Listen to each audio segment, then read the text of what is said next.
কি বলবো বন্ধুরা, বর্ষাকালে ইলিশ মাছের বিভিন্ন রেসিপি রান্না করতেই ভীষণ ভালো লাগে। আজকে তাই তোমাদের সঙ্গে ইলিশ মাছের অন্যরকম একটা রেসিপি শেয়ার করছি। দই সর্ষে ইলিশ ভাপা। ভাপা ইলিশ তৈরি করার জন্য আমি 7 পিস ইলিশ মাছ নিয়েছি।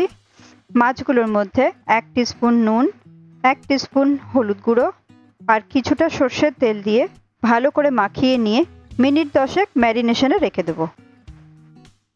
ততক্ষণে একটা গ্রাইন্ডিং জারে 1 টিস্পুন কালো সর্ষে, 1 টিস্পুন সাদা সর্ষে, কয়েকটা অর্ধেক করা কাজু আর 1 টেবিল স্পুন চারমগজ দিয়ে ভালো করে গ্রাইন্ড করে একটা গুঁড়ো পাউডার তৈরি করে নেব।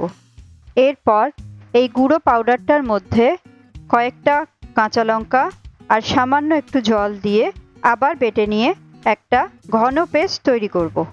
ঘন পেস্টটার মধ্যে এবার 3 টেবিল স্পুন টক দই, স্বাদ অনুযায়ী কিছুটা নুন, 1 টিস্পুন চিনি আর বেশ কিছুটা সর্ষের তেল দিয়ে ভালো করে মিক্স করে নেব।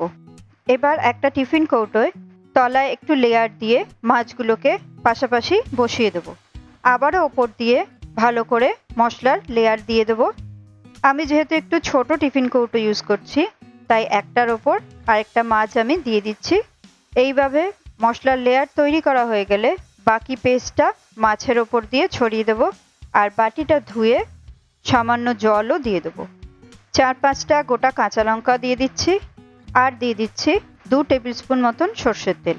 টিফিন কৌটোর ঢাকনা বন্ধ করে দিচ্ছি। একটা কড়াইতে জল গরম বসিয়েছিলাম, সেটা হালকা ফুটে উঠলে টিফিন কৌটোটা এর মধ্যে দিয়ে কড়াইয়ের ঢাকনাটা বন্ধ করে দেবো। গ্যাসটাকে মিডিয়াম ফ্লেমে করে মোটামুটি 10 থেকে 12 মিনিট মাছটাকে ভাপিয়ে নেব। 10 মিনিট পর ঢাকনা খুলে দিচ্ছি। দেখতে কিন্তু রেসিপিটা দারুণ লোভনীয় হয়েছে। গরম গরম ভাত দিয়ে খাওয়ার জন্য তৈরি হয়ে গেছে বন্ধুরা আজকের রেসিপি ইলিশ ভাপা।